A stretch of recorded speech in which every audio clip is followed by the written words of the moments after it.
मेरे कान ढक्कना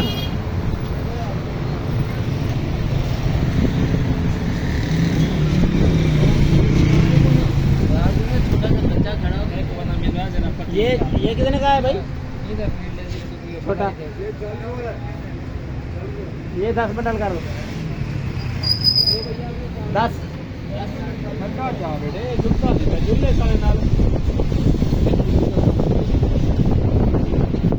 भाई।